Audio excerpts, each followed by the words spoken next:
Danganronpa.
Yeah!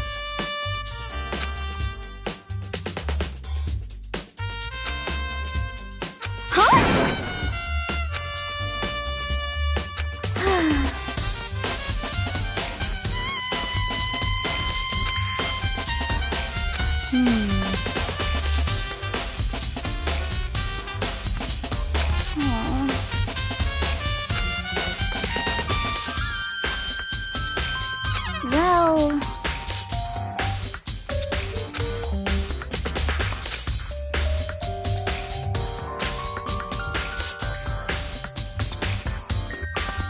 Yeah, totally.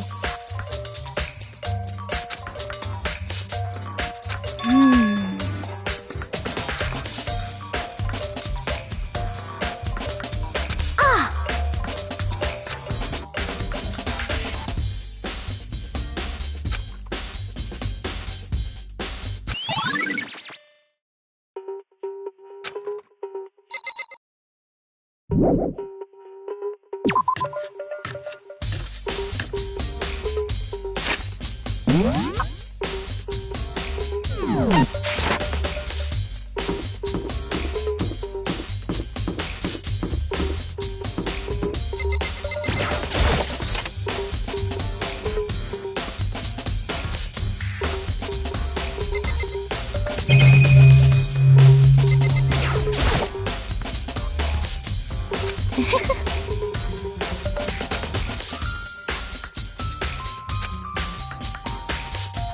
Most unfortunate.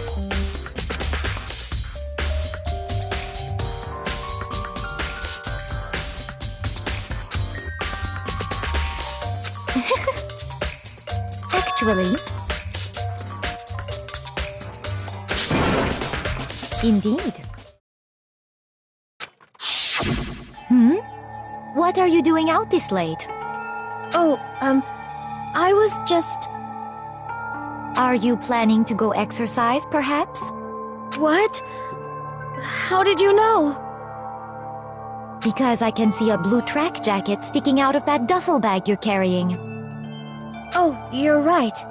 Thanks. Well, I'd better get going. I'm kind of in a hurry.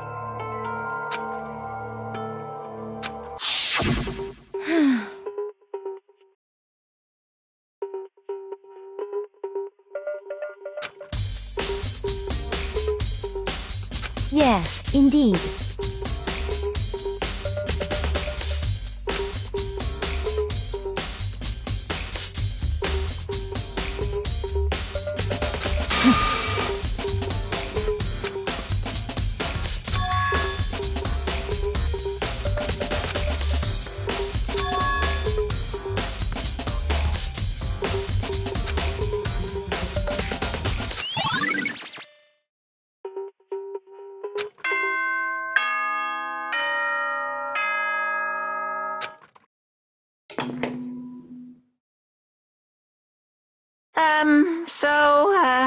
I'm getting tired of waiting. Shall we just plunge right in?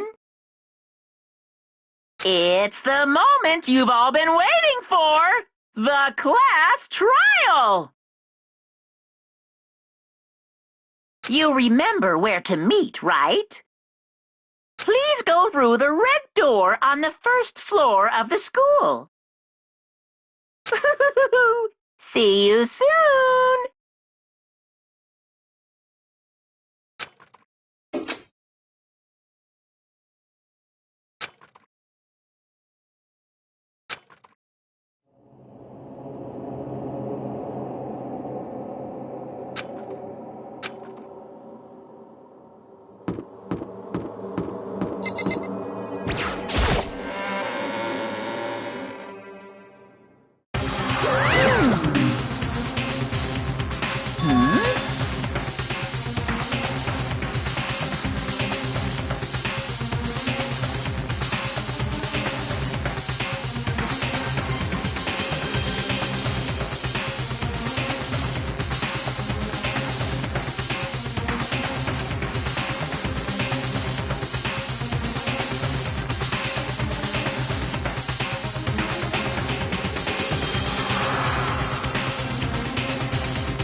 Yo. Huh? Come on! What are you gonna do?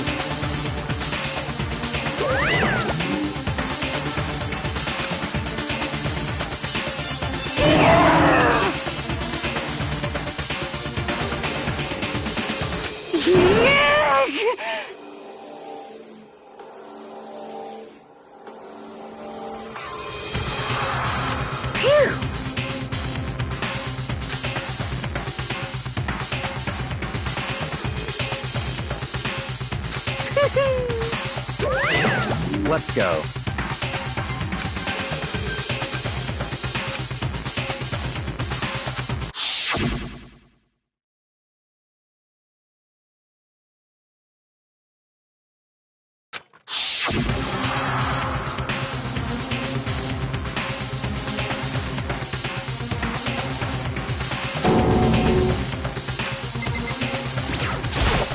Hey, come on.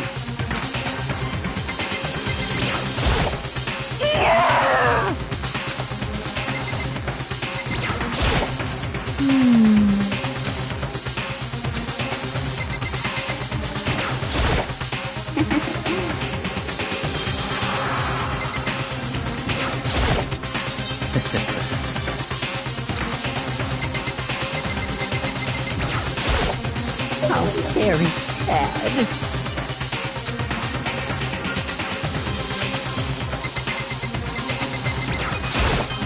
Shall we go?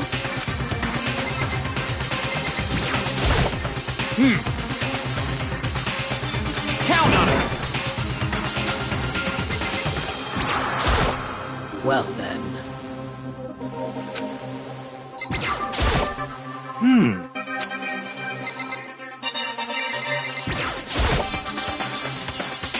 It's true.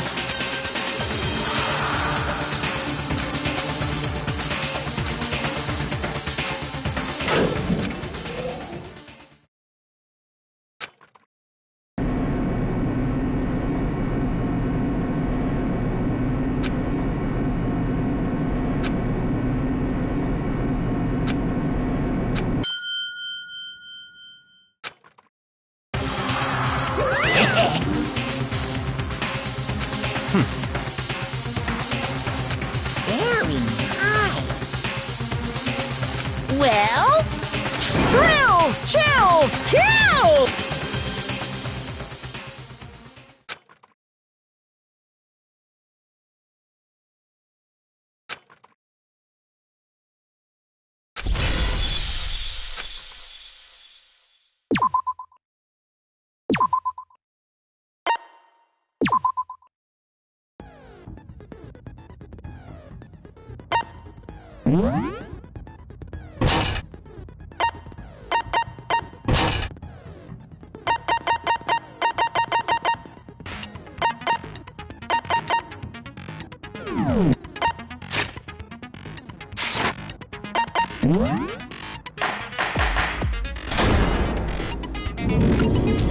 Let's begin with a basic explanation of the class trial. So, your votes will determine the results. If you can figure out who done it, then only they will receive punishment. But if you pick the wrong one, then I'll punish everyone besides the blackened, and the one that deceived everyone else will graduate. Okay, then. So, first off, let's talk about the murder weapon!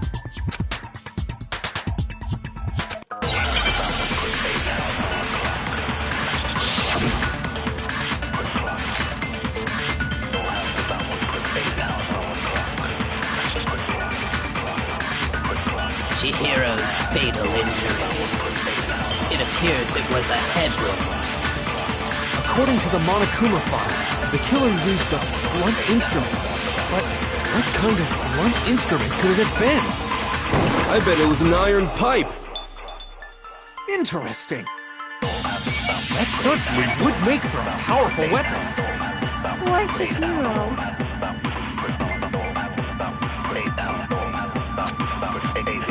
Chihiro's fate, it appears it was... According to the Monokuma file, the killer used a... What kind of blunt instrument could it have been? Shoot!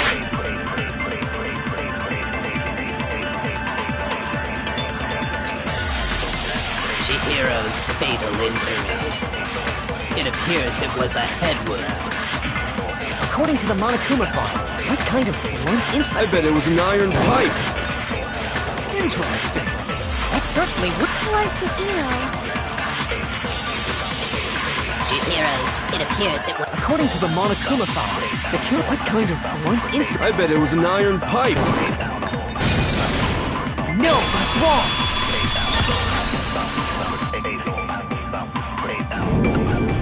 Can we agree that the object that dealt the fatal blow was the dumbbell, found at the scene of the crime? It was covered in blood, and there was nothing else at the scene that could have caused that kind of injury. And the wound on the victim's head is consistent with the shape of the dumbbell. As far as I'm concerned, there's no mistake and no room for doubt on this one. You looked at her head wound? Yay! That's so creepy! If you don't mind, I will proceed from here. Let's move on to discussion of the culprit. Although, I believe the criminal behind this heinous act is already quite clear. What? For real? Chihiro's killer is the fiendish serial killer, Genocide Jack.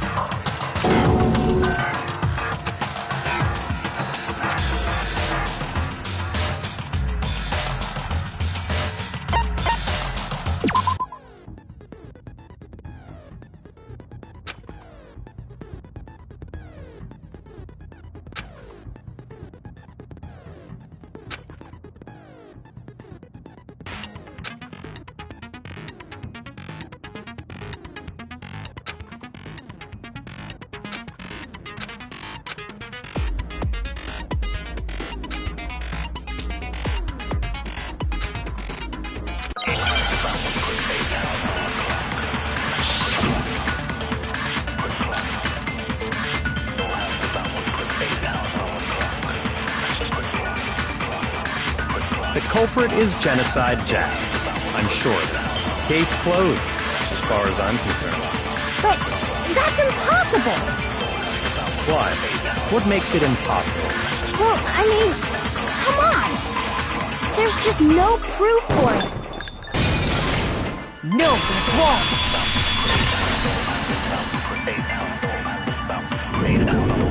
I might know one reason he could be involved. What? I found this file while I was looking around the archive in the library. I guess it's some kind of confidential file the police put together about the Genocide Jack case. What? That's kind of weird as shit, isn't it? What was something like that doing in the library? The why of it is probably more trouble than it's worth, so let's forget about that for now. More importantly, it outlines all the specifics of every Genocide Jack case in exceeding detail. According to the file, there appear to be two defining characteristics in every Genocide Jack case. The first is that a bloody message is found written at the scene of every murder. Oh, that's right. Boob lust. No. It's actually bloodlust. But more important is the other characteristic, and it's something that has never been made public. Never made public? What the hell is it? Why don't you tell them, Makoto?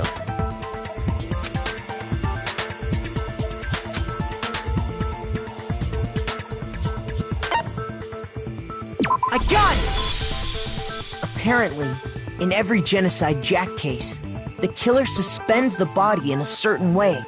Other than the killer, the only people who know about this are the higher-ups in the police department. However, Chihiro was most definitely suspended in the same way. So, how did the culprit know about this when only high-level police officials were aware of it? There's only one logical answer I can think of. It's because the culprit in this case is the real Genocide Jack. No fucking way! You're saying Genocide Jack is one of us? Yes, in fact, it's Toko. What? Genocide Jack's true identity is Toko Fukawa. You lie! What? Hey, okay, wait, hold on a sec. Toko has, like, bloodophobia or whatever, remember? What kind of serial killer is afraid of blood? Is Toko Genocide Jack? The answer is yes and no. Another riddle? Man, why is this gotta be so complicated?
refuse to give up yet!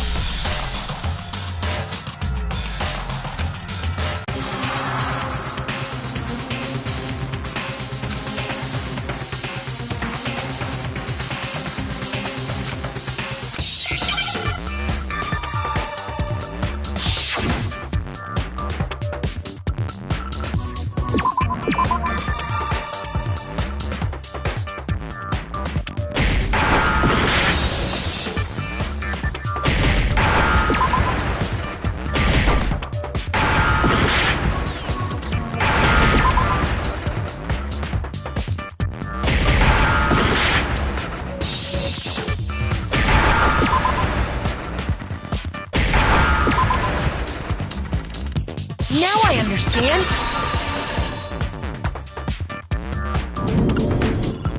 Is it because Genocide Jack has a split personality? Huh? I think I read that somewhere in the file, too. They thought that the suspect might have, what did they call it? Dissociative identity disorder.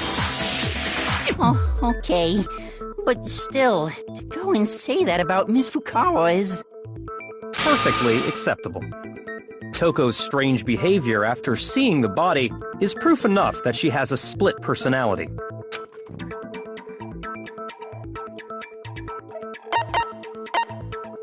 I got it! You're talking about how she started acting totally different than usual, right? That's right. Think back.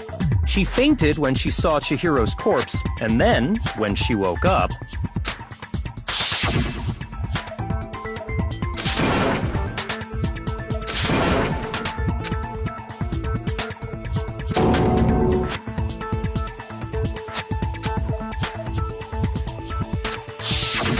She was acting funny, that's for sure.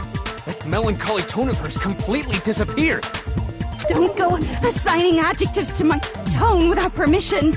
Not to mention, once she regained consciousness and saw Chihiro's body again, she was utterly calm.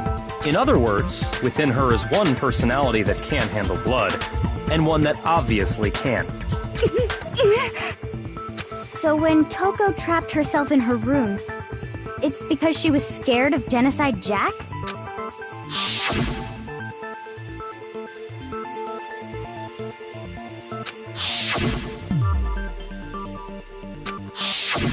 The reason she locked herself in her room wasn't to keep other people from getting in. It was to keep her other personality from getting out. What? Toko was afraid. Afraid of the murderous fiend inside of her. Of killing even more people. How? Yeah. How can you know all this? I do believe you misunderstood her. What she's trying to say isn't, how can you know all this? No. What she wants to know is, how could you tell them? Huh? Last night, just before Monokuma gave his motive speech, Toko and I had a strange conversation. She told me a most interesting story. She said a murderous fiend lived within her, and she was afraid it could appear and attack at any time. And that trepidation is what's caused her to have such a bleak attitude. Isn't that right, Toko? This is all a lie. Right, Toko? You said you wouldn't tell anyone. What? You promised! I can't believe you lied! You have only yourself to blame. You came to me with your tragic little story. I didn't ask you to. This is the real world, not some romantic fantasy fairy tale. Besides, you broke your promise first. You said that as long as you were here, no matter what, you wouldn't let Genocide Jack kill anyone. But in spite of that promise...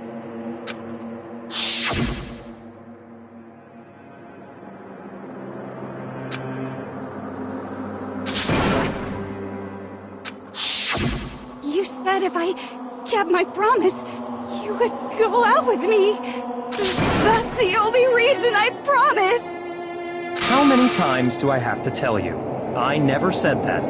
But you weren't able to do it. You just couldn't resist that rush you got from killing, could you? I tried. I swear I tried to control it, but...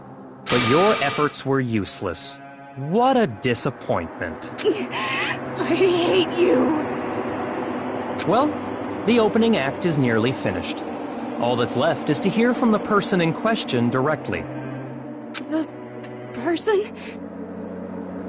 You don't mean...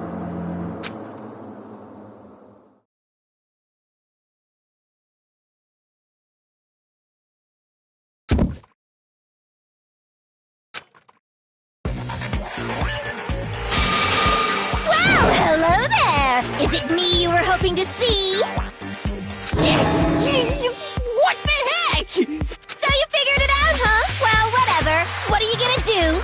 I'm the ultimate murderous fiend, Genocide Jack! Or better yet, let's go with Genocide Jill! What the fuck is this? Toko, what happened to you? Not Toko, that's a loser name, and what happened is a textbook split personality! So what if one of them happens to be a serial killer? You should turn a blind eye to one's faults. So intense. Like they say, sound in murderous mind, sound in murderous body. This one is so different from the one we've come to know. Yes, well, the world is composed of a front and a back, you know. Just like how every inning has a top and a bottom, or how in the depths of every truth lives a little lie. Behind every dark and gloomy soul lives another that shines as bright as the sun!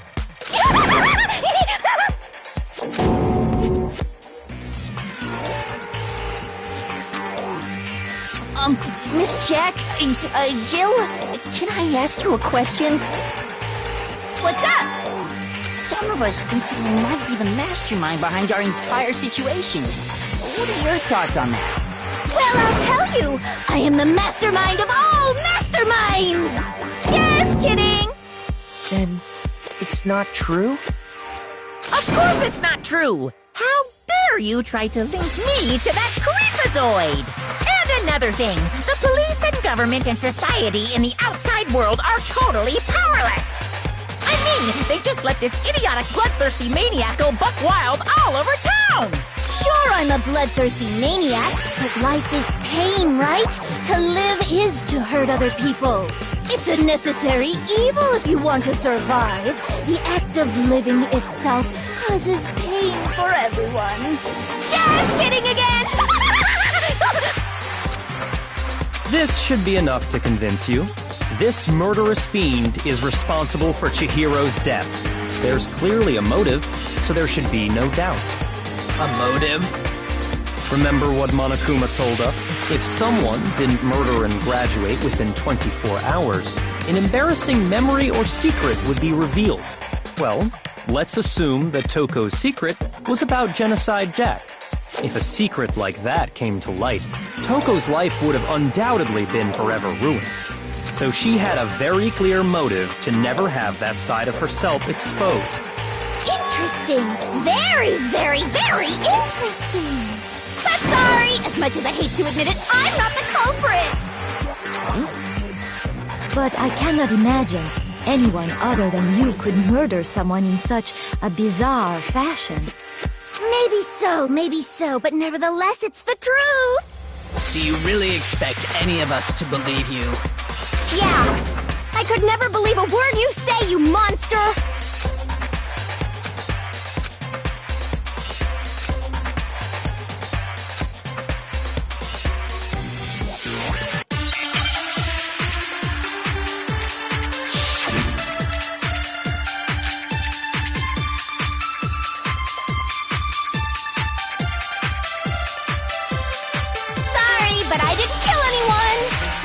You say that, but do you really expect any of us to believe it?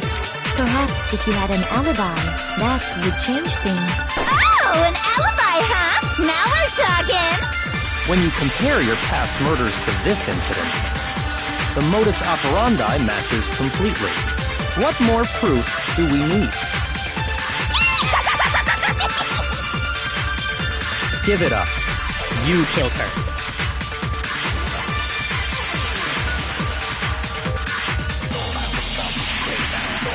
but I didn't kill anyone! You say that, but do you really expect any of us to believe it? Perhaps if you had an alibi. Oh, an alibi, huh? When you compare your past murders, the modus operandi matches completely. What more proof do we need? Give it up. You killed her. Sorry, but I... You say that, but perhaps if you had an alibi. Oh, an alibi! Huh? Now we're talking! When you compare your past murders to this incident, the modus operandi matches. No, that's wrong!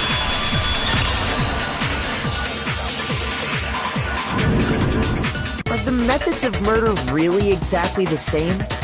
I'm not so sure about that. I think there's a slight difference between the Genocide Jack cases and this one. Huh? How's it any different? Uh-oh, you don't know? Well then, human garbage, let me tell you! I murder with passion and conviction. I consider myself a professional, and I have a very particular way of doing things. Imagine you go to a fancy Italian restaurant. They're very picky about the noodles, the sauce, everything. But what happened to Chihiro? It'd be like if that same Italian restaurant started using ragu or Chef Boyardee. This is no creation of mine. Let me rephrase that, in a way that maybe makes more sense. There are two clear differences between the Genocide Jack cases and this one.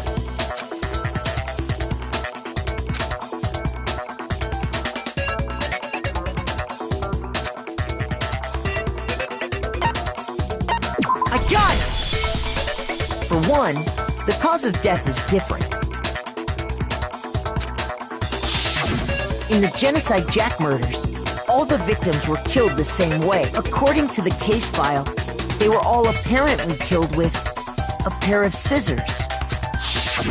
But Chihiro died from a blow to the head, right?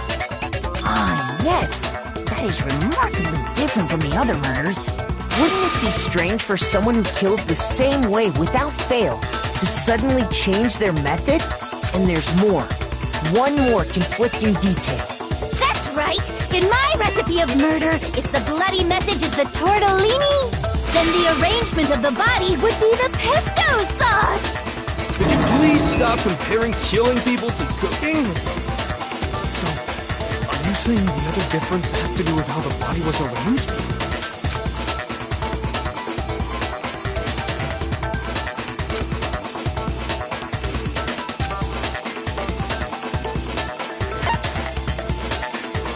I got it! Do you remember what the killer used to suspend her? They used some kind of rope to hang her up by her wrists. What is your point?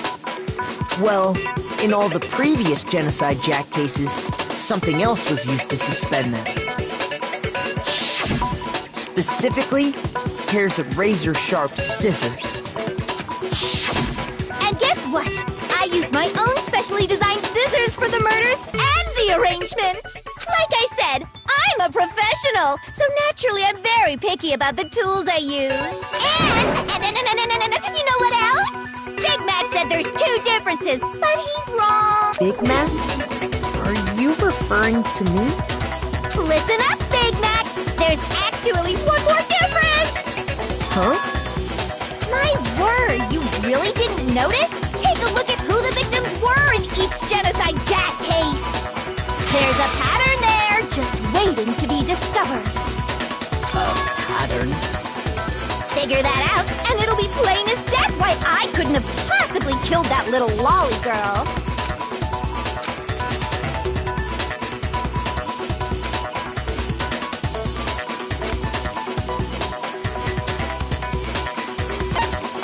I got it! Is it because Chihiro was a girl? Bingo! Bullseye! Right on the money! What are you talking about? In all the Genocide Jack cases, all the victims had something in common.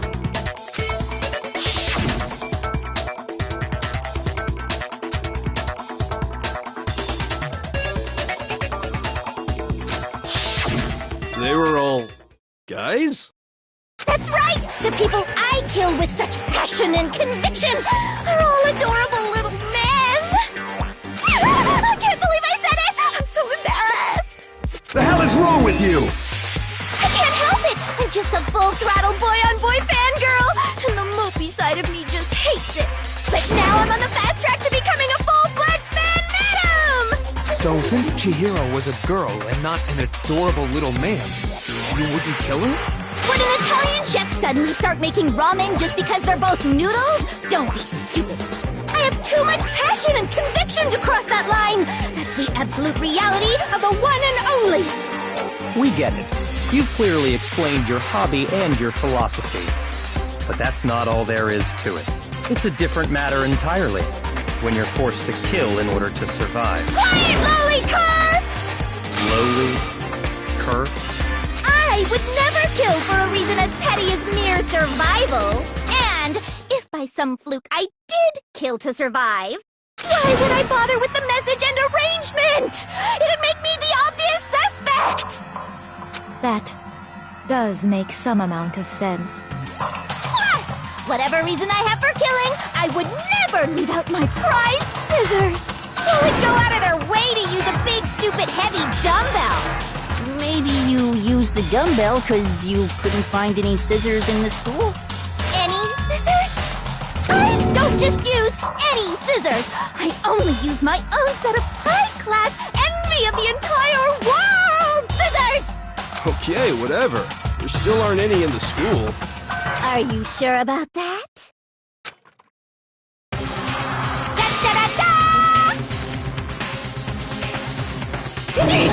She's fully equipped! That's right! So I can kill anywhere, anytime! Why would I resort to dumbbells or rope when I have my trusty scissors by my side? Go ahead, tell me I'm wrong! You can't, can you, gutter dogs, all of you! Not to mention, I have no clue how to tie a good knot! So rope's totally out of the question anyway! I have no idea what's going on anymore! Could such a heinous villain really be innocent? But the body really was suspended, right? And nobody but the police knew about that. Yeah! That's why we figured it had to be the real deal, and not some copycat killer or whatever.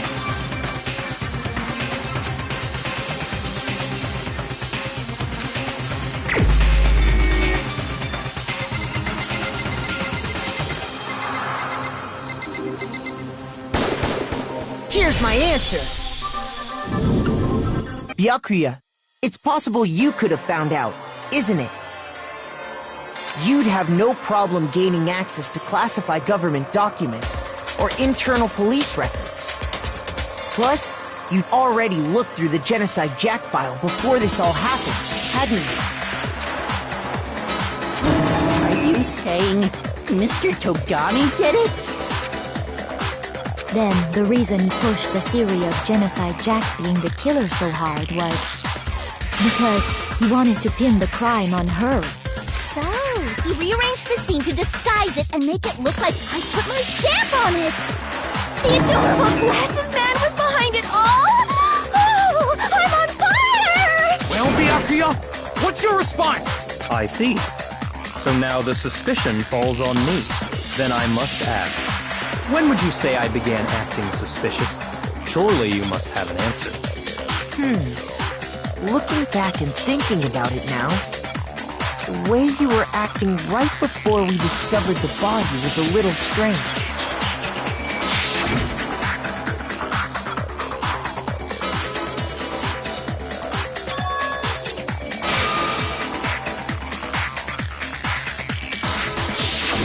You wanted to go to the girls' locker room right away, right?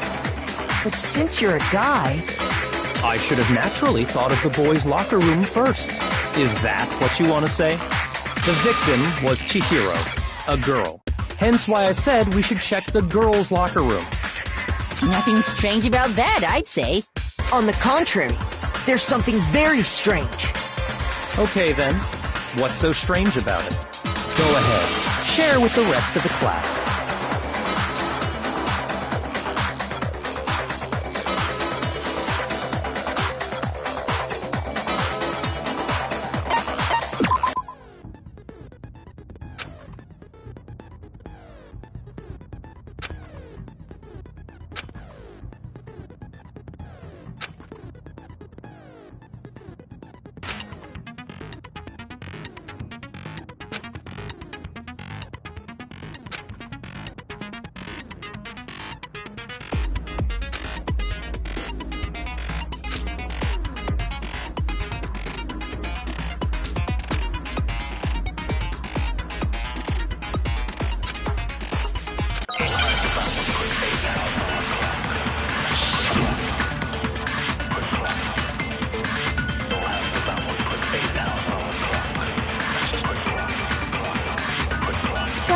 said Byakuya was acting kind of weird before we found the body.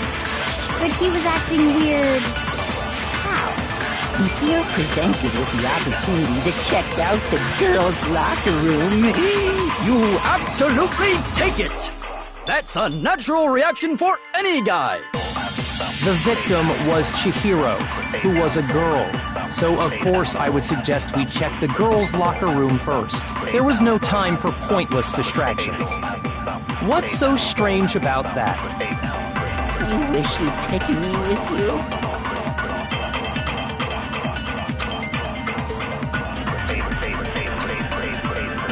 So, you said Byakuya was acting kind of... but he was acting weird. If you're presented with the opportunity to check out... That's a natural reaction! The victim was Chihiro, who was a girl. Shoot!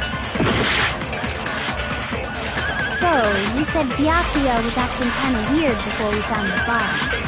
But he was acting weird... how? If you're presented with the opportunity to check out the girls' locker room, You absolutely take it! That's a natural reaction for any guy! The victim was Chihiro. No, that's wrong!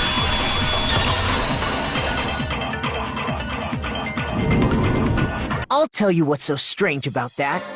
Because up until we actually discovered the body, we couldn't have known who the victim was. So your claim that you went to the girls' locker room first because Chihiro was the victim doesn't hold up. I see. That's a good answer, I must admit. Interesting. Very interesting indeed.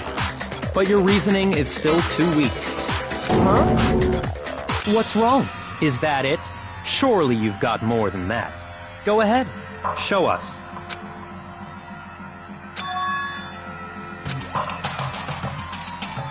What's the matter? You're not finished already, are you? There must be more to it. There is. I think. There is more to it. Think about it. We just talked about the differences between this case and past Genocide Jack incidents. The proof you're looking for is hidden in there. Oh? Proof that I'm the culprit, you mean?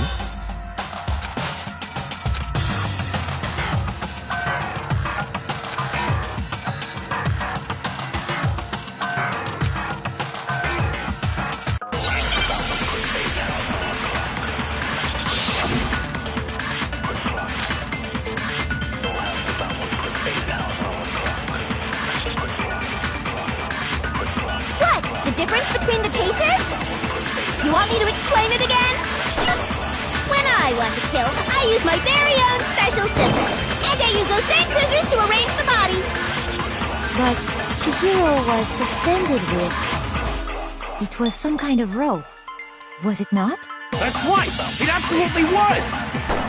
Then there must be something very fishy indeed about that rope. Hey, Byakuya, where'd you get it from, huh? I'd never seen that rope before in my life. Obviously, somebody else must have had it hidden away somewhere.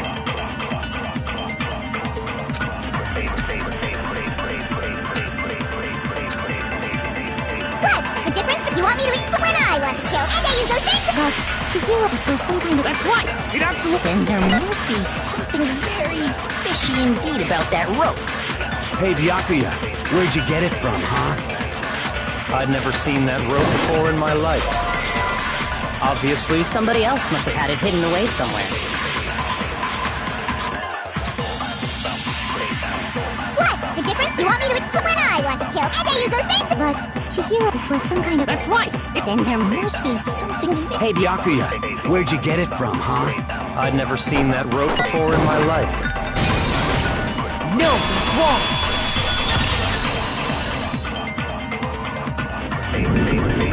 Actually, I'm pretty sure you have seen it before. Because, you see, that rope, or should I say, that extension cord? What? An extension cord? Byakuya, you've used the extension cord in the library more than once, haven't you? And the same extension cord that was in the library all this time went missing after the murder. And there's no way someone who uses that extension cord as much as you do wouldn't discover that fact. And Byakuya must be the one who took the extension cord. I can't imagine any other possibility.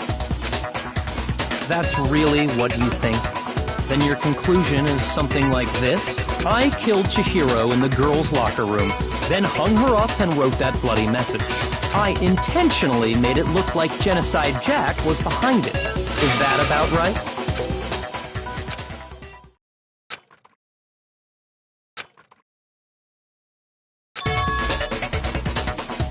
What's wrong? I asked you if you think that's what happened. Hell yes, that's what happened. So that's it, right? Byakuya's the killer.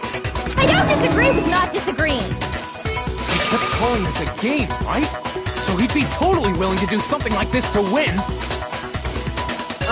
Sorry, but could we hold on just a second? I think we need to talk about this a little more. Huh? Do we really need to? We've already decided who did it. I know, but still, there's something that's still bothering me. Is that right? And what, pray tell, is still bothering you? I killed her in the girls' locker room, then disguised my crime. Specifically, I dressed it up to make it look like it was the work of a homicidal psychopath.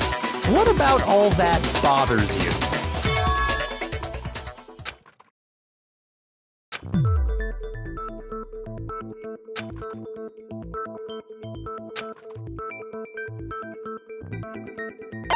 I got it! You say you killed Chihiro in the girls' locker room, right?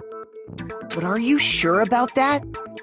Isn't it possible that the murder took place somewhere else? How disappointing. What kind of question is that? Even in the world of disappointments, this is a true letdown. She was found dead in the girls' locker room. There is absolutely no question about that. How could the scene of the crime have been anywhere else? Well, I think it's entirely possible that she was killed somewhere else, then carried there later, along with the rest of the murder scene. The rest of the murder scene? That was awfully specific. Please tell me you have a reason for saying all of that. I believe I do.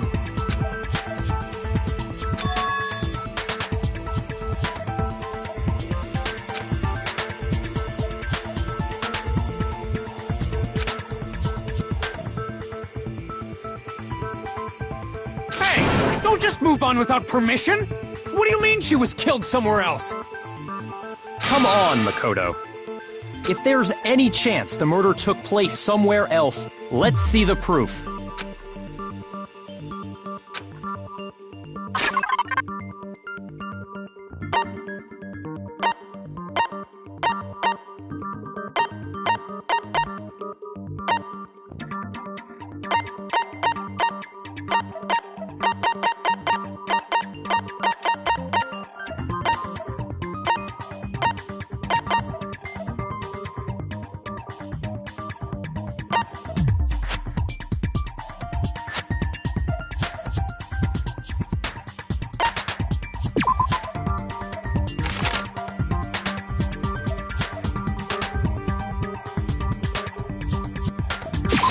I got it! The proof that she was killed somewhere else is the poster that's hanging in each locker room.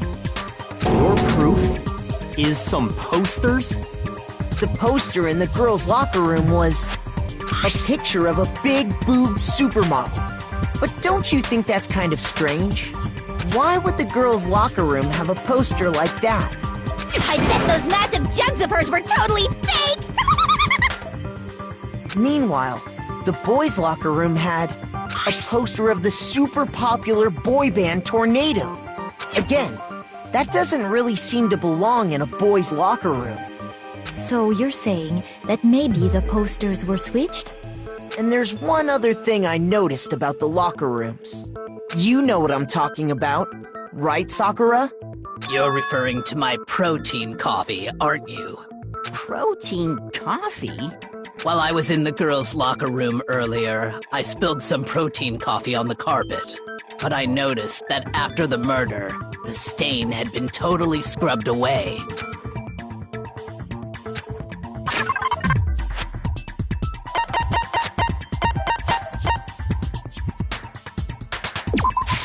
I got it! The stain on the girls' locker room carpet wasn't scrubbed away.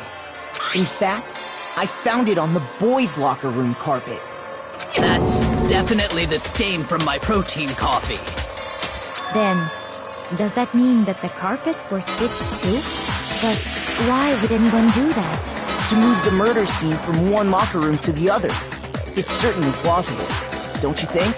What? In other words, in order to completely swap the scene of the crime, the blood-stained poster and carpet were moved along with the dead body. By doing this, the killer was able to change the entire room where the murder took place. I can certainly follow your reasoning, but why would the culprit bother doing that? Huh? Why would they go through all that trouble of switching the scene of the crime? Actually, an even bigger question. If the murder did take place in the boys' locker room, then how did Chihiro get in the boys' locker room in the first place? To get into the locker rooms, you have to swipe your e-handbook, but Chihiro's handbook should have only allowed her access to the girls' locker room. She had no way to get into the boys' locker room to begin with. No, she did have a way, and I can tell you what it was. I highly doubt that. Shut up! I'm telling you, I know how she could have done it.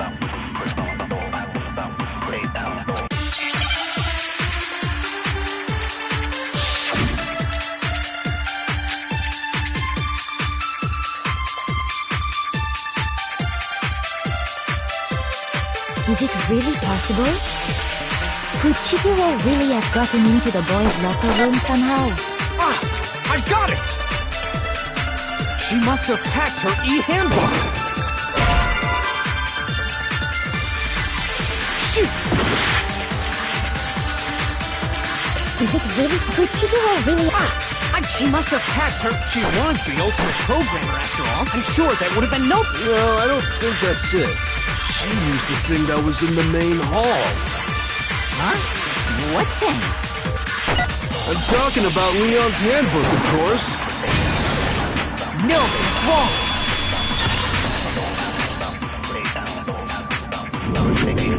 No, I don't think Chihiro used Leon's handbook. Why not? Because Leon's handbook was broken. Oh. Well, then, yeah, I guess that'd be pretty impossible, huh? I am struck silent by how quickly you gave up. Plus, isn't there a regulation against using someone else's handbook? Actually, the rule states that loaning your handbook is prohibited. It says nothing about borrowing one. In other words, you could borrow a dead person's handbook all you want, and you'd be safe. Yup. Hit the nail square on the noggin. Of course, if it were broken, that wouldn't make any sense anyway. So then, she must have hacked hers like I said. She used her ultimate programmer skills and... Psst! You can't fix an e-handbook. The instant you open one up, a security buzzer starts glaring. So, if she didn't use Leon's handbook, and she didn't modify her own handbook... Maybe Mr. Naegi's initial assumption is just... wrong? It seems like there's no way she could have got into the boys' locker room. So I guess so. Okay then, I vote for Byakuya.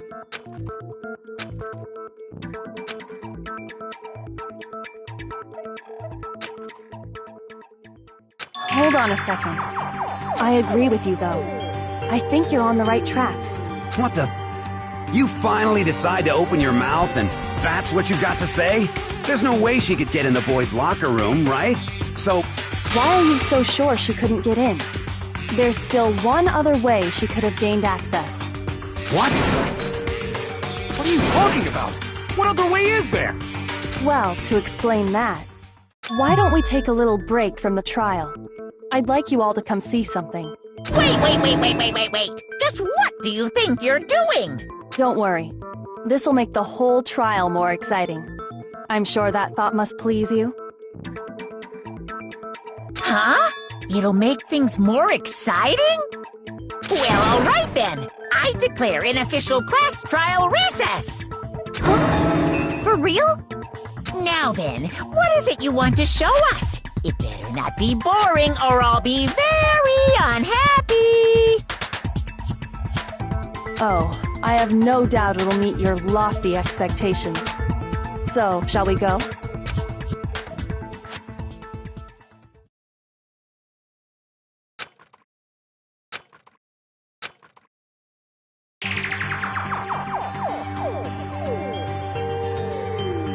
The girls' locker room? We've already searched this place top to bottom! What are you trying to pull, Missy? I'd like you to examine the victim's body one more time. Be sure to examine the entire body very carefully. Take your time. Examine her carefully? Like using our hands? No way, no way, no way, no way, no way! It's probably best if I don't run my hands all over a girl's dead body. It's not that I'm creeped out or anything, it's just based on religious grounds, you know? Very well. I'll do it. But you're a girl. You shouldn't have to touch a dead body. Just let one of the boys do it. No, it's okay. I think Chihiro would rather have a girl examine her. So just leave this to me. Sakura. What is this? Some kind of secret girl-on-girl action? Is that what you two are about? That's not it at all. Stop screwing around. Okay, here I go. I'm sorry, Chihiro. Please excuse the intrusion. Be sure to check her entire body, and I believe we will solve this particular mystery. Her entire body? I know you say that, but... What? This is... What is this... What is it? Not possible. It's not possible. This girl is what? Is a boy! Ah, I see. So, she was actually a he. Interesting. Thank you for confirming this fact. What? You're joking, right? I wouldn't joke about this. Then, it's really true? Chihiro was a guy? Oh, what, you guys didn't know? Heck, I knew that right off the bat. Chihiro Fujisaki was totally a guy. He was a cross-dresser? Oh, I'm really on fire! I wish I had killed him! So that's what Kyoko wanted to show everyone, huh? Yes, that certainly does make things much more exciting. Now let's ride this wave of excitement back to the courtroom and get back to the trial. Ahem. I do apologize for keeping you waiting. Now then, let's resume the class trial. We've all just learned of the shocking revelation that Chihiro was actually a boy. Let's pick up from there. Yes, well, I don't know his reason for hiding it, but the fact is, Chihiro was not a girl, but a boy. And because the victim was male, he would have had no problem gaining access to the boys' locker room.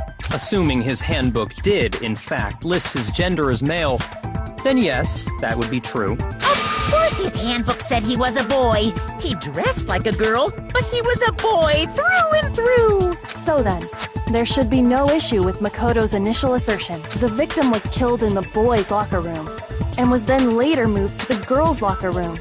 And the killer could have easily used Sayaka or Junko's handbook to get into the girls' locker room. So Chihiro really was killed in the boys' locker room? I still don't understand the motive for moving the body, but yes, that does seem plausible. Well, I must admit, I did find it rather odd. I knew he felt a little off. There was a certain incongruity to his female body. This is the most titillating situation! So now everything has been connected. All the mysteries have finally become clear. Okay, well, connected or clear or whatever. We still think you're the killer, remember? Very interesting. This has become very interesting indeed. He's off in his own little world. What about you, Makoto? After everything we've learned, do you still think Byakuya's the killer?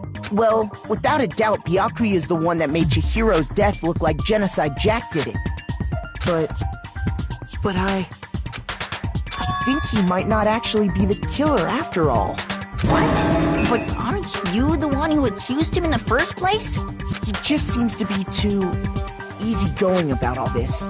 Like he's enjoying us solving the mystery. The way he's acting, it makes it seem like it doesn't have anything to do with him.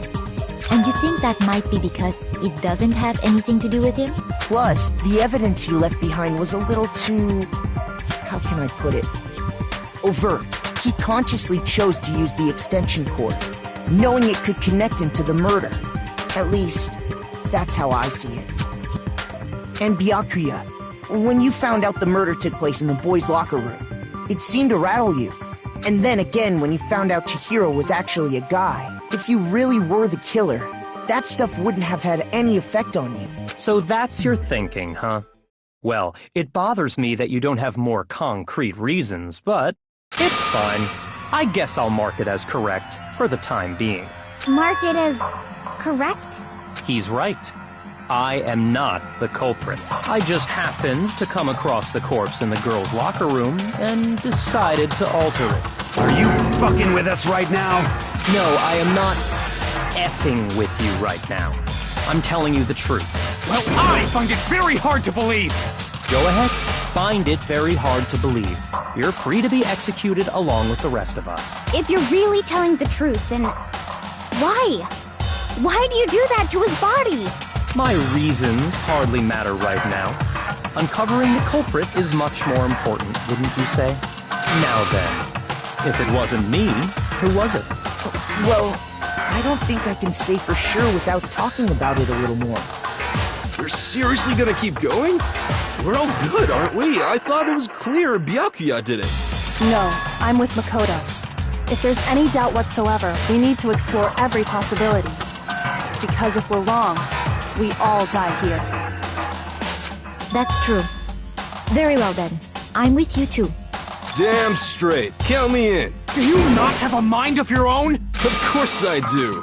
What am I, an ant or something? Anyway, let's discuss this all as a group one more time. That's very true. Our lives are all on the line. Excellent. Then shall we resume our game of hide and seek?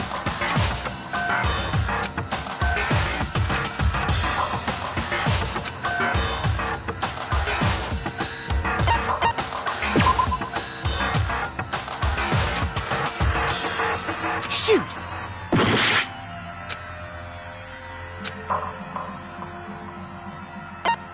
I got it!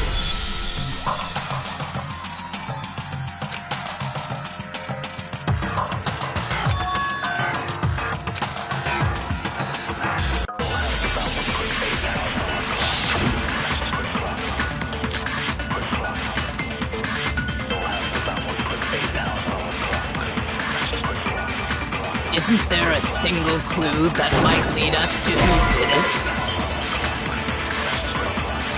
Shoot! Isn't there a single clue that might lead us? Well, Clues are one. Did nobody get a look at the killer? I'm sure if someone saw the killer, they would have said something by now. perhaps someone saw the victim at some point. Even that might be enough for now. Yeah. All we need right now is any kind of new info. Shoot! Isn't there a single clue? Well, did nobody get... I'm sure if someone saw the... Perhaps someone saw the victim at some... Yeah. All we need right now... It's over. It's all over. You want to know who saw the victim? The killer. And only the killer. No, that's wrong.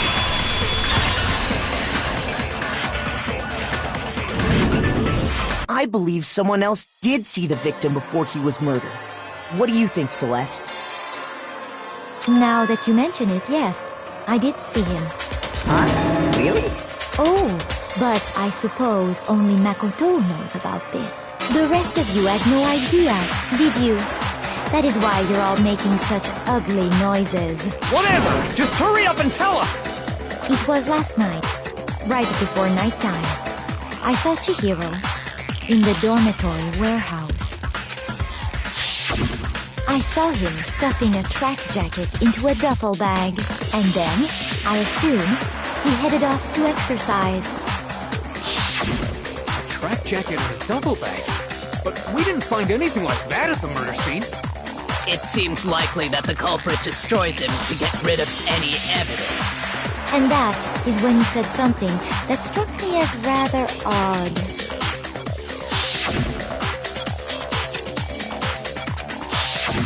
Chihiro told me he was in a hurry, but why would he be in a hurry? Only if someone were waiting for him, I should. So, Mr. Fujisaki was on his way to meet with someone, and then they were going to work out together? But Hina and I had invited him to exercise with us plenty of times, and he always declined. Probably because he was afraid you'd find out the secret he was hiding, right? Which means that conversely, he must have trusted whoever he was meeting with very much. Enough so that he was willing to risk his secret being revealed. What a marvelous friendship! The point is, whoever he met up with is the culprit, right? So we just gotta figure out who it was. But knowing what we know, I can't even guess. No. You already have what you need to make the connection. Huh? You know who the killer is. Seriously? Who is it? Who's the killer? Think back to the track jacket and duffel bag the killer disposed of. Focus on the details of these items, and it should become obvious who was waiting for him. Are you sure about that? You really think we can figure out who did it based on two pieces of evidence that we don't have? Why? You want to track down some fingerprints or something? Even if we had the equipment for that, we wouldn't know how to use it. As was noted, the evidence is already gone. There's nothing to get fingerprints from. Maybe, but we can make certain inferences if we just take the time to talk it out. Easy for you to say. But fine. Celeste, did you notice anything special about the bag or jacket? The bag was just a normal duffel bag from the warehouse. All the bags in there are the same, so I can't imagine what would make that one special. Well, if I remember right, there was a decent variety of tracksuits to choose from. Do you think there might be some connection between the culprit and Chihiro's jacket? Perhaps. Let's explore that and talk a bit more about the jacket he took.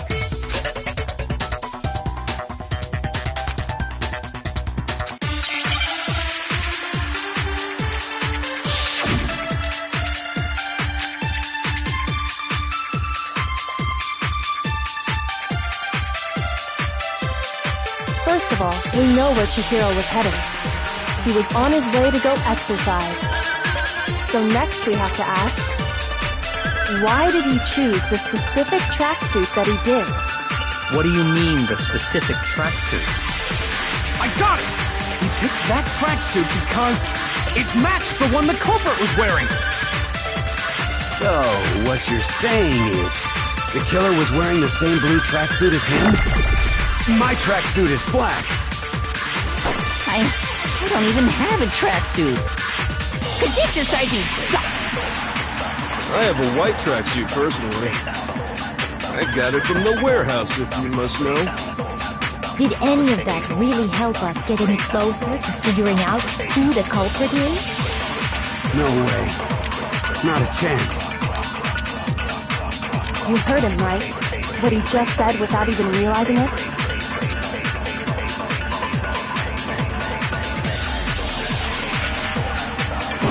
First of all, we know where Chihiro was headed. He was on his way to go exercise. So next we have to ask, why did he choose the specific tracksuit that he did? What do you mean, the specific tracksuit? I got it! He picked that tracksuit because it matched the one the culprit was wearing. So, what you're saying is, the killer was wearing the same blue tracksuit as him? My tracksuit is black.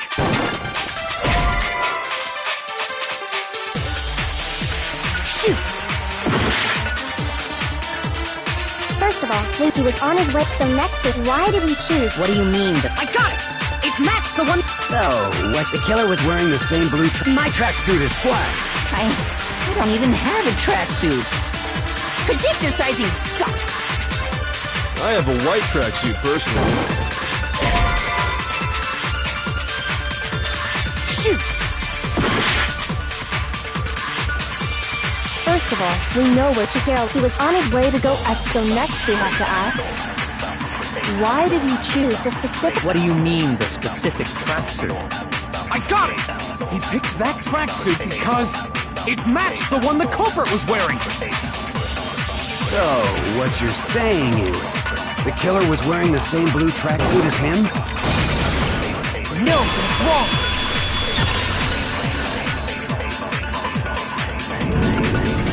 Hold on a second, Mondo. What did you just say? Huh? What'd I say? When Celeste testified a few minutes ago, she said...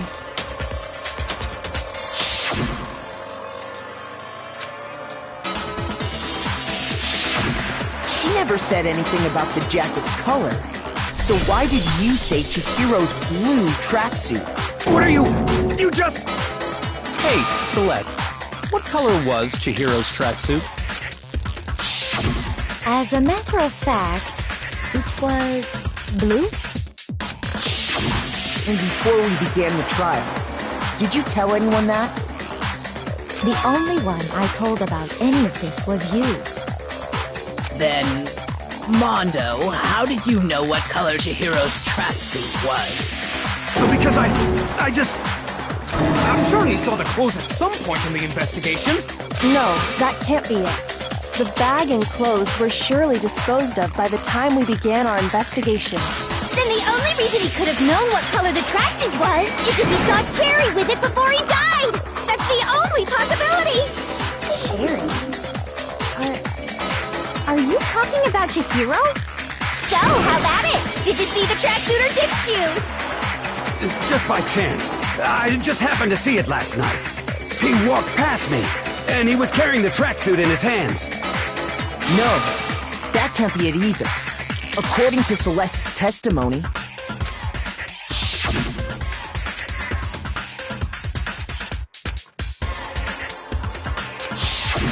When Celeste noticed it, Chihiro made a point of making sure the jacket was completely in the bag.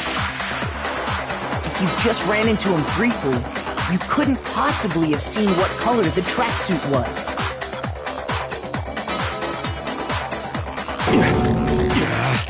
It would appear you've dug your own grave. Perhaps. But you handed him the shovel, didn't you? That's why you said what you did. Focus on the tracksuit and it'll be obvious who he met with? What a bunch of nonsense. Ah, now I understand. It was all one big bluff, wasn't it?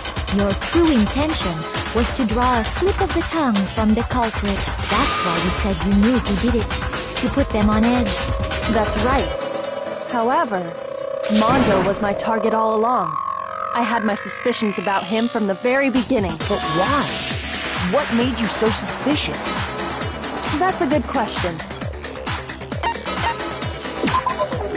There was a certain turning point that tipped me off. Maybe you didn't notice it, Mondo, but you tend to refer to men and women differently. You only call guys dude. For girls, it's chick. And after he was killed, you happened to refer to him as dude. Once I picked up on that, it occurred to me that Mondo knew something we didn't. You didn't notice such a tiny detail? Are you a witch? She's a witch! You're positively frightful! No, I'm not the frightful one. Not nearly as frightful as someone capable of murdering a friend. Mondo, was it really you? Did you really kill Chihiro? I didn't kill anyone! You've been all over me, judging everything I say, putting words in my mouth. What gives you the right to treat me like a goddamn criminal? Yeah! He would never do something like that! This is a false accusation! It's true. My reasoning on that is pretty shaky. That was fast. Well, this does present us with a problem. It seems we are all out of leads. My time has nearly come. That's what my little ghost friend is telling me. Oh yeah, that reminds me. Hifumi, weren't you telling me you'd found some evidence? Really? What kind of evidence? Actually, now that I'm thinking about it here calmly, it might not be all that relevant. Jeez, does your confidence just get up and walk away? It's fine, man. Just tell us. If you really insist, then... here it is. What do you have there? It happens to be an e-handbook. I found it laying on the ground, so I scooped it up.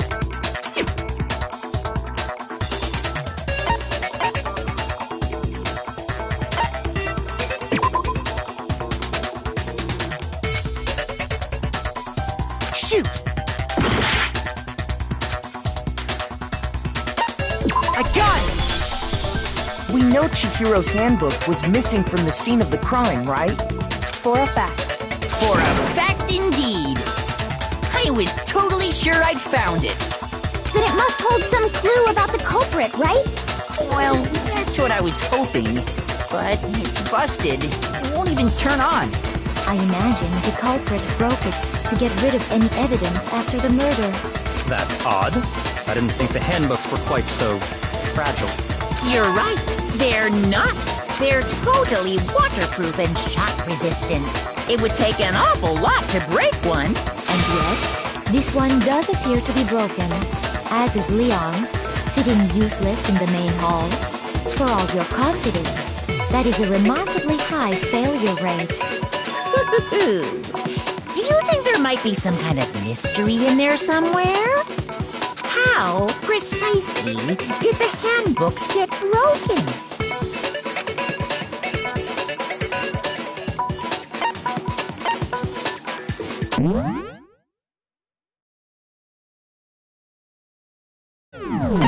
I got it! You already told us before that the handbook has one weak point, didn't you? Yeah! You remember that? Sure, maybe I let that slip, but I never told anyone what the weak point actually was. But if the handbook is supposed to never break, and two of them broke in quick succession, then we can only assume that someone's figured out its weakness. You know what the weakness is, right, Monokuma? So, what is it? You're asking me? I think it's a necessary piece of information if you want this to be a fair trial. But if I tell you, and someone else decides to copy it, that would be very not good. Just tell us already! Why would we want to break our own handbooks? Oh well, I have a weakness for pushy demands. But you're sure you won't follow their example? Then allow me to make a special announcement. The weak point of my cutting-edge e-handbook is when it's exposed to high temperatures for too long, it will suffer a meltdown and totally break! I flippin' knew it!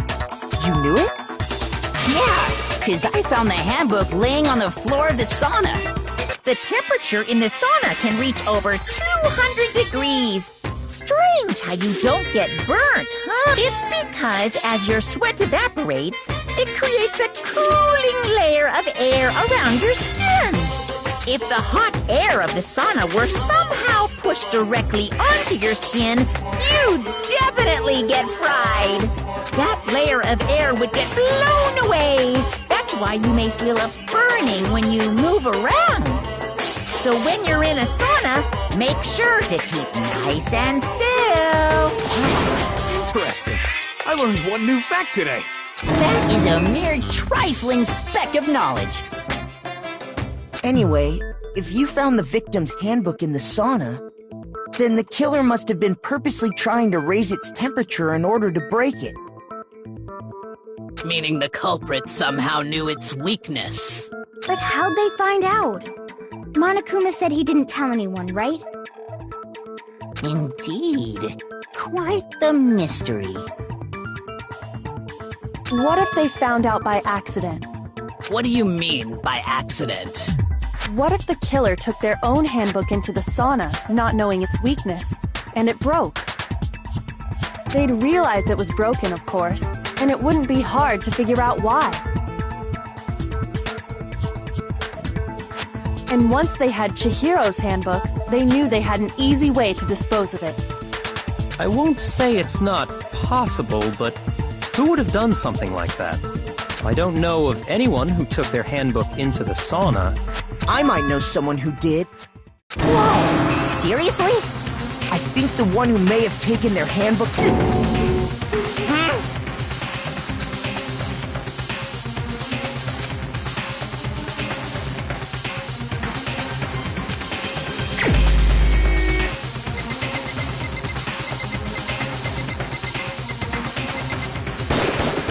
Here's my answer! Mondo, your handbook got broken in the sauna, didn't it? What? Why? Why do you keep accusing him? Mondo and Taka had an endurance contest in the sauna not too long ago, remember? And for the contest, Mondo just so happened to keep his school uniform on. But little did he realize, he'd also left his handbook in one of his uniform pockets. And when it was all over, Mondo discovered that taking your handbook into the sauna could easily destroy it. No, wait, hold on! You've got it all wrong! He would never kill! I don't accept this! Show me the proof! The actual solid proof!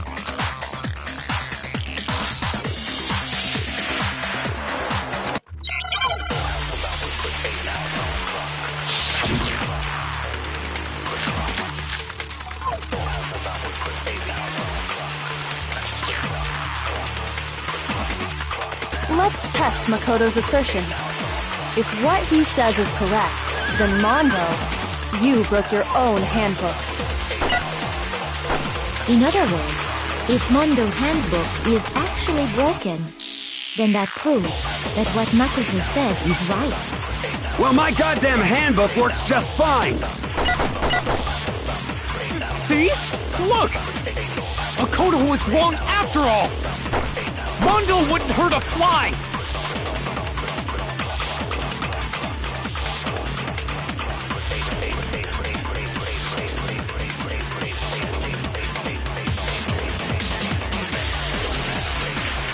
Let's test Makoto's assertion. If what he says is correct, then Mondo, you broke your own handbook. In other words, if Mondo's handbook is actually broken, then that proves that what Makoto said is right. Well, my goddamn handbook works just fine! See? Makoto was wrong. Mondo wouldn't hurt a fly!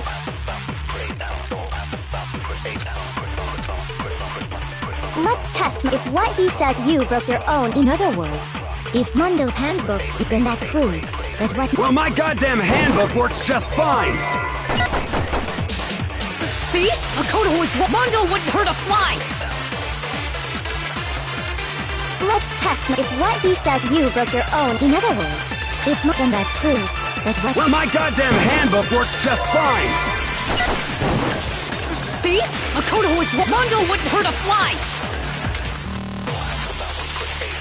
Let's test if what he says you broke your own hand. In other words,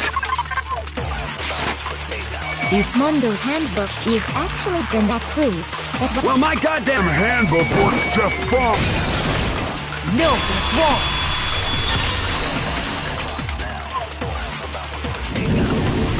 Mondo, the handbook you have right now, is it really yours? The fuck is that supposed to mean? The broken handbook that was in the main hall, isn't that one actually yours? What the heck are you talking about? What I mean is, I think Mondo swapped his handbook out for one that actually works. I think he took Leon's handbook and replaced it with his own.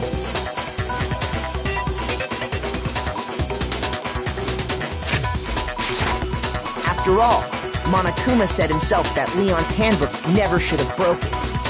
That's right! The punishment it suffered wasn't nearly enough to destroy it. So then, the broken handbook in the main hall is actually Mondo's, which would mean that the handbook Mondo has right now is actually Leon's. But doesn't that violate the school regulation that says loaning out your handbook is prohibited? Well, here's how I look at it. There is a rule about loaning your handbook to another student, but if they're dead, they're not a student. It's kind of a gray area, I admit. But no worries. If anything, it just makes things more interesting.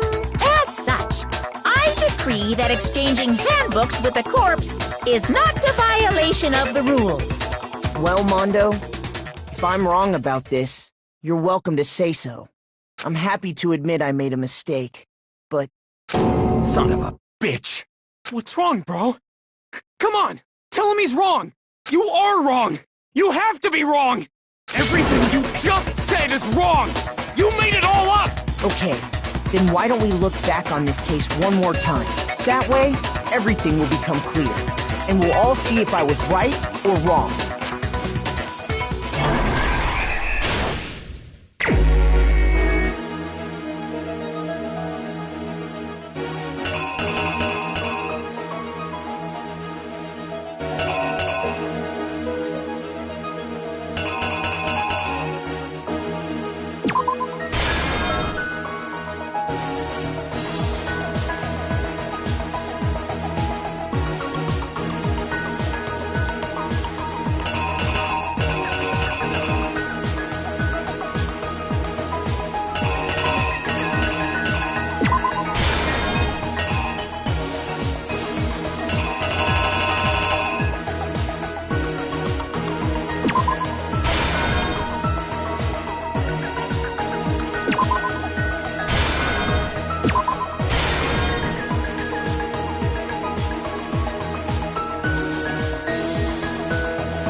Here's exactly what happened. First, let's take a look back to before the incident. Last night, Celeste saw Chihiro in the warehouse, correct? At the time, she was apparently stuffing something into a duffel bag. That something was a blue tracksuit. You can confirm this, right, Celeste?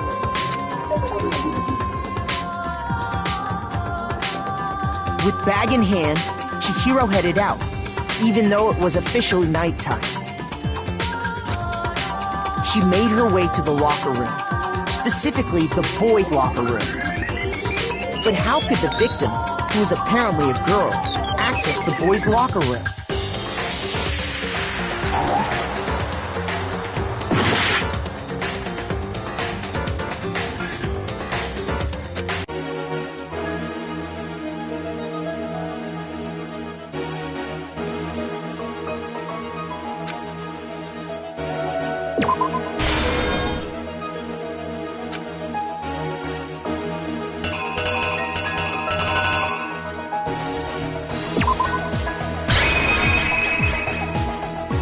Here's exactly what happened.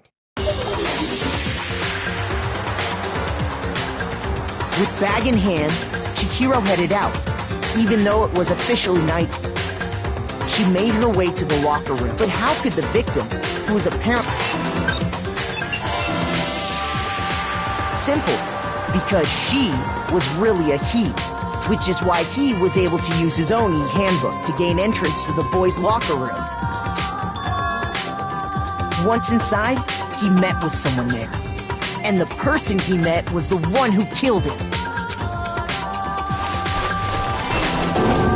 It seems likely that the killer grabbed the nearby dumbbell, approached the unsuspecting Chihiro, and attacked him.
The killer is you! And attacked him.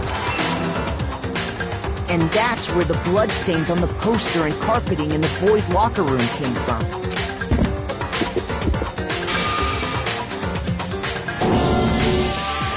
It was likely in the heat of the moment. The body was arranged, but the murder itself felt unplanned.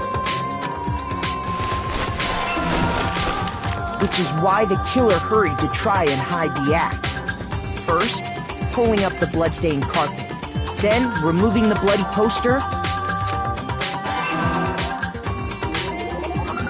and finally carrying the corpse into the girls' locker room. A girl's handbook was necessary to get into the locker room, of course, but this alone doesn't prove that the killer was necessarily a girl. After all, Sayaka and Junko's using one of those, a boy could get into the girls' locker room without much problem. And that's exactly how the killer did it. With the carpet and the poster they brought with them, they got to work. They changed the layout of the boys' and girls' locker room in what you might call a crime scene switch. That could have been the end of things, but no. Byakuya discovered the body and decided to intervene in the situation. making things even more complicated. So, after stumbling on the crime scene, he went and grabbed the extension cord from the library, and then he got to work. He used the cord to string up Chihiro's lifeless body.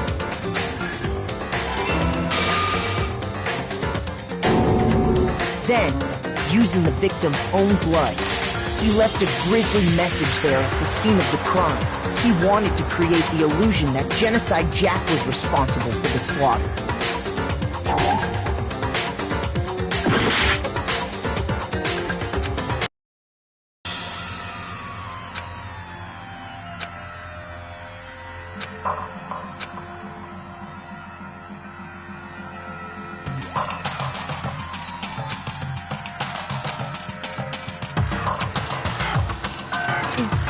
Is this really the end for all of us? I refuse to give up yet!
The killer is you!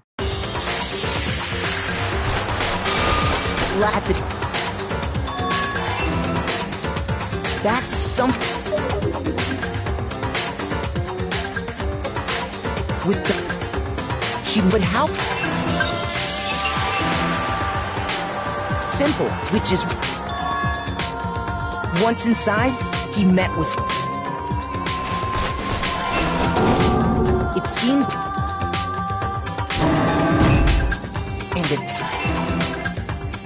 And that's...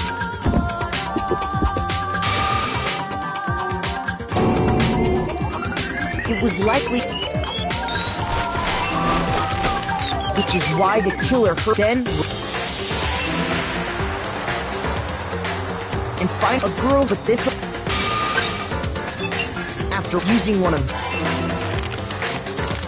And then with the carpet and... They changed the...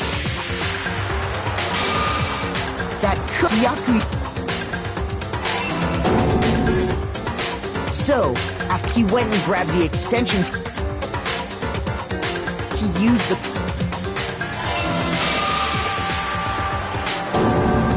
Then, using the victim's own, he wanted to create the illusion that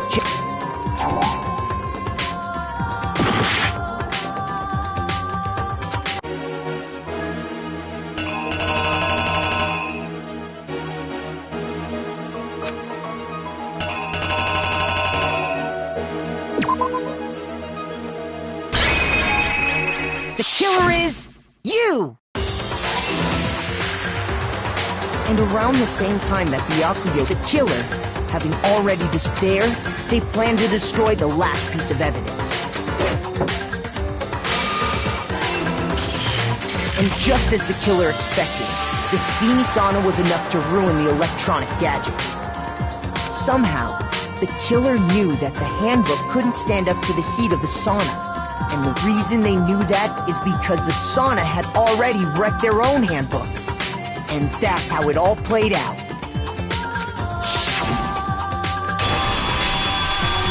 Isn't that right, Mondo Arata?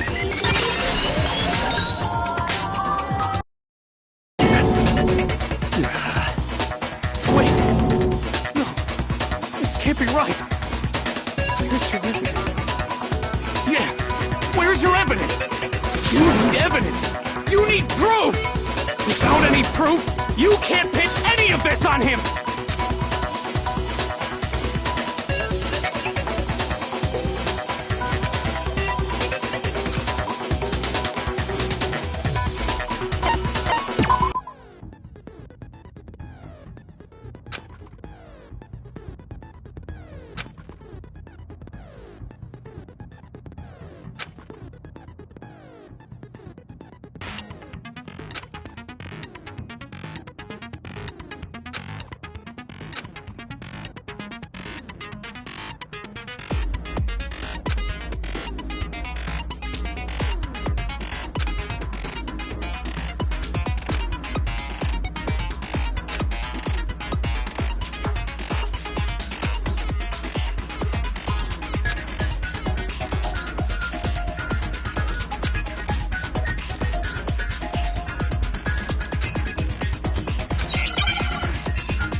Show me some evidence!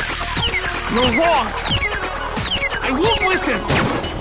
I refute you! False! Show me some evidence! I won't listen! False! I refuse to vote! Show me some evidence! You're wrong! I won't listen! I refute you! False!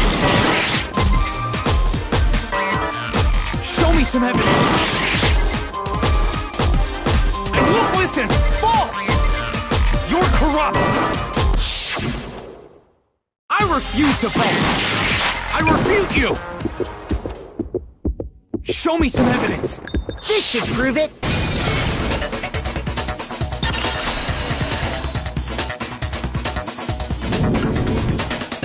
Thinking so far is right, Mondo must have replaced his broken handbook with Leon's. In which case, we can just check each of our handbooks right now. Once we do that, we'll... We don't gotta do that. Huh? Yeah. I did it. I killed him.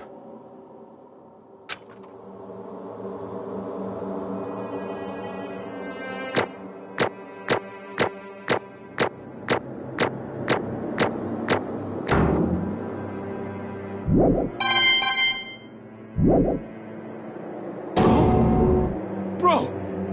What are you saying? I got no choice, man. After hearing all that, I gotta just...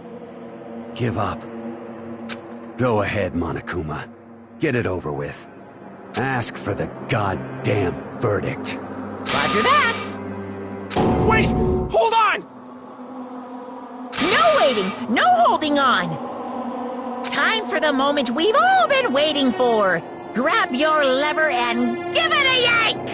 Who will you elect as the Blackened this time around? Will you make the right choice or the dreadfully wrong one? What's it gonna be? What's it gonna be?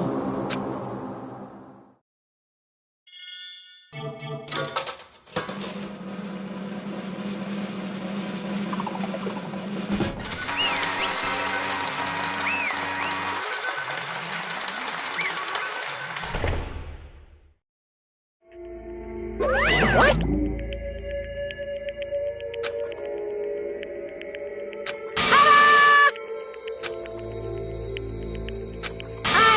Unbelievable.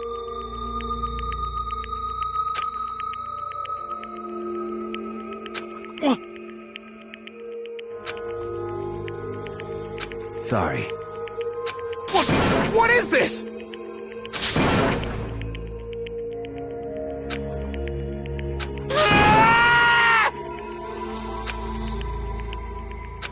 Now then.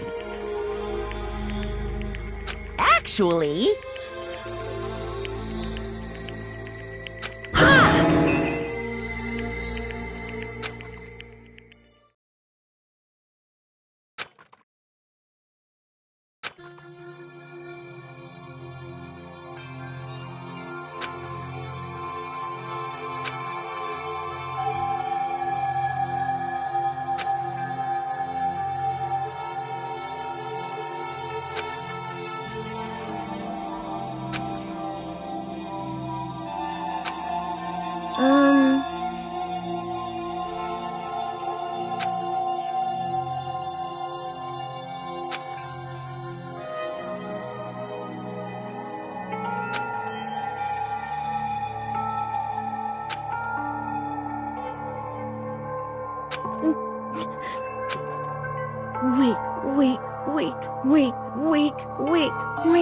Weak.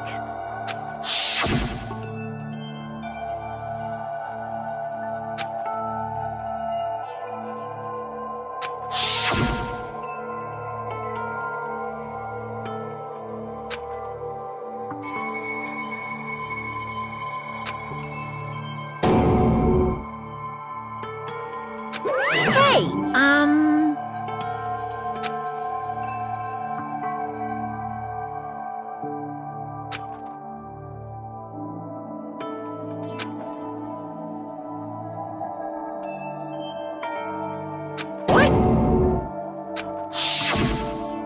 I'm sorry. But...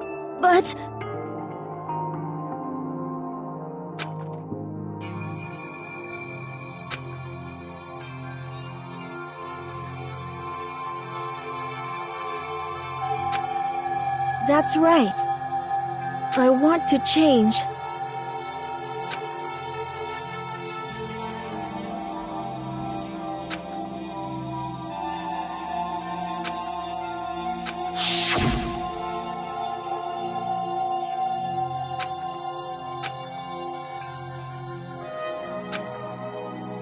Hey,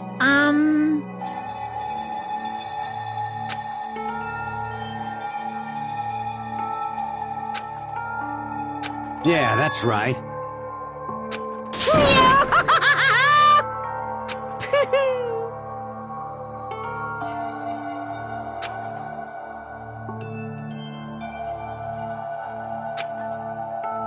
Uh-huh.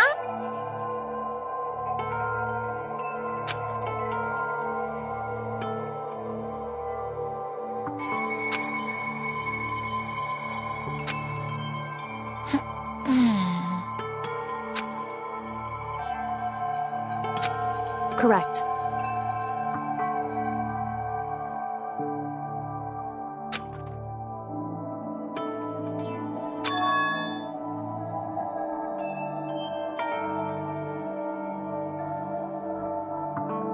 Indeed.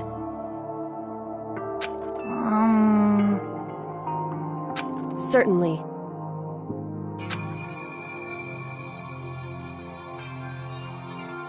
But... Because...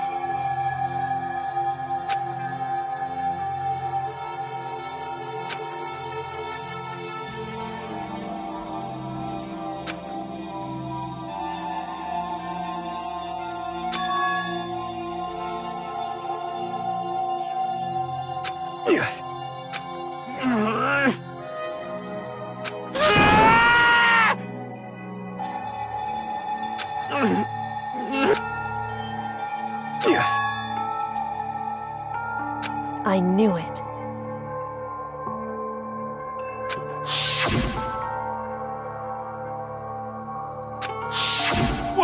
What is this?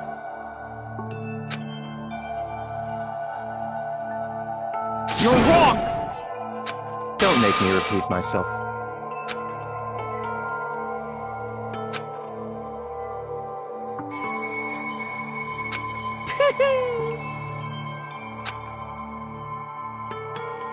Hey,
I just... Don't fuck with me!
I just... Yeah.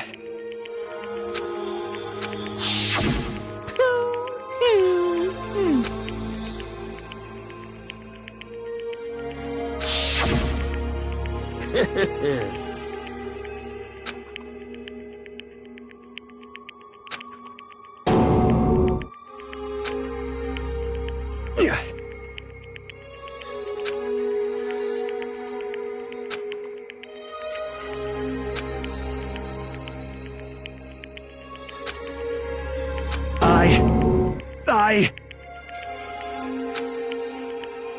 Yeah.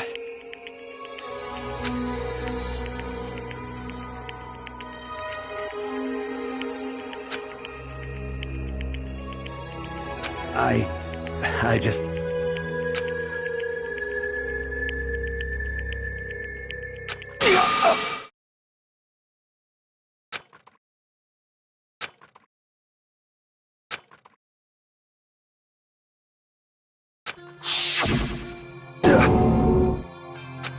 I'm sorry. Huh?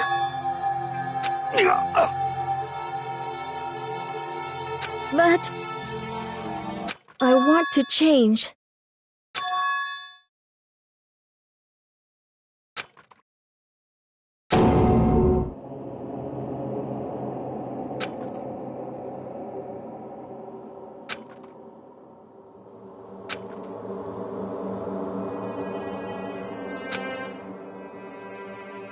You piece of... What? What?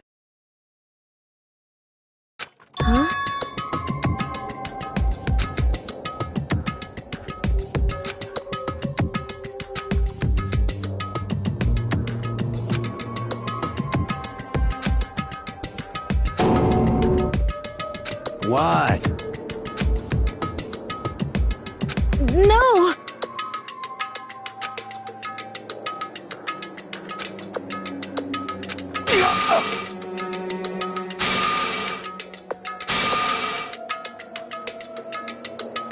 What's wrong? Damn you! I just wanted to... Yeah, that's right.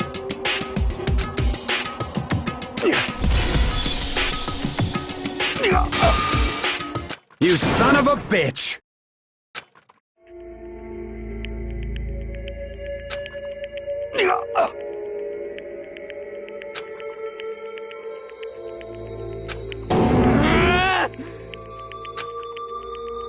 I killed him.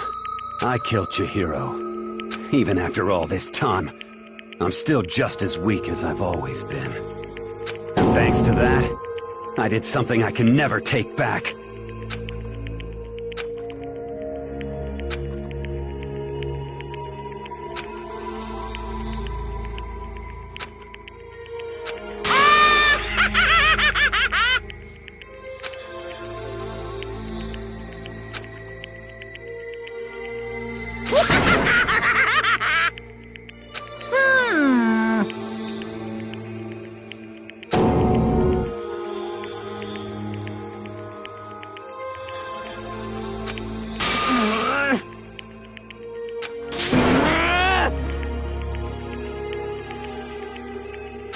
Yep.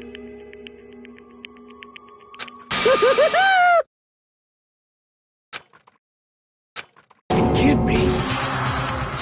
Well now, well now, well now, well now. Ridiculous. Now then, I prepared a very special punishment. Let's give it everything we've got. It's punishment time!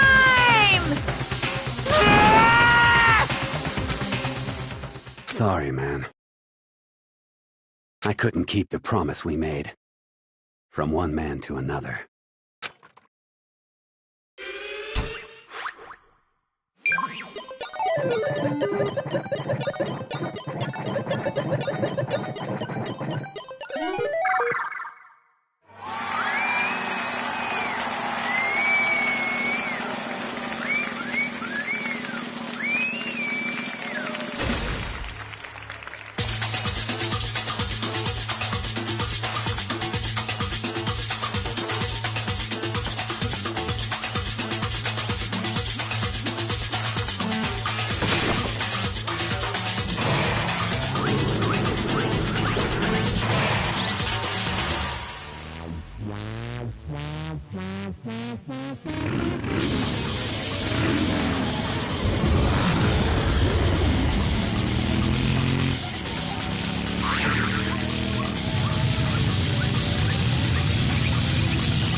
This.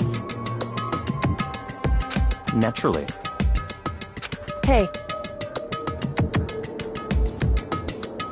However... What?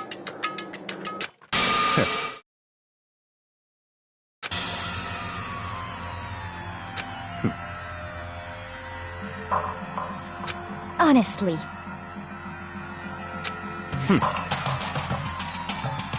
There is nothing to be done.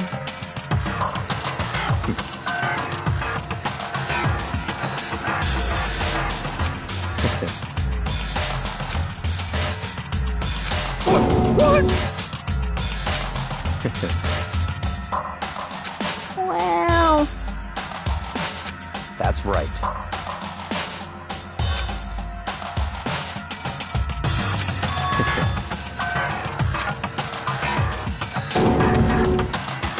I see. But...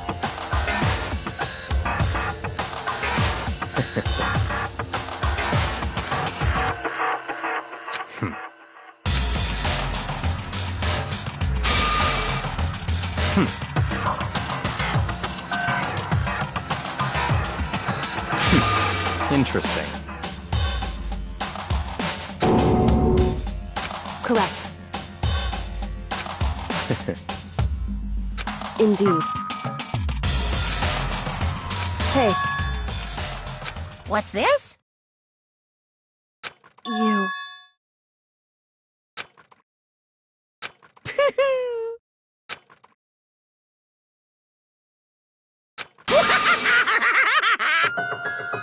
What?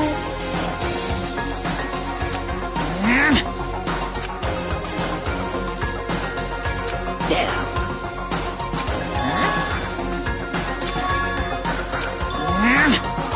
What the heck? Damn it!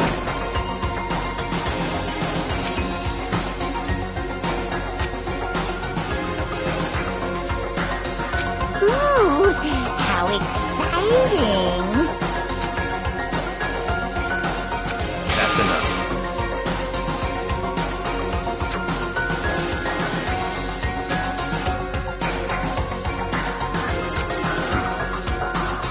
In the name of my family.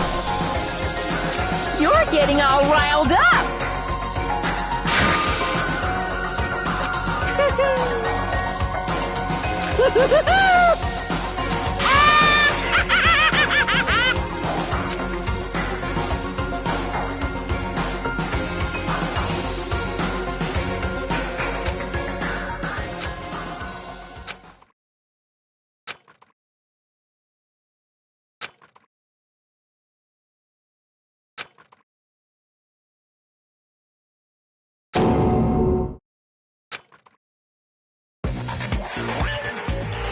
Well, anyway, like I was saying, this is a pretty good spot. Yeah, a really good spot. Anyway, isn't it amazing how that girl went and killed someone before things even had a chance to get boring? Once things really get moving, it'll be like a roller coaster. There won't be any stopping it. Fear and despair charge forward at a speed nothing can hope to match. But I must admit, I'm disappointed. I went to all the pain and effort of making you part of the group, and you couldn't play your part. You do remember you were supposed to make the first move, right? Well, no biggie. Nothing we can do about it now, so just do your best to make things more exciting from now on, okay? After all, that's what everyone wants to see. As long as you don't want to know my measurements, fire away! Ooh-hoo! My, you really took me by surprise there. I know I said you could ask anything, but super denied, ultra denied, demonic denied. Because you see, that's my ace in the hole. And nobody'd be dumb enough to reveal that, right? No matter how close they were to their friends.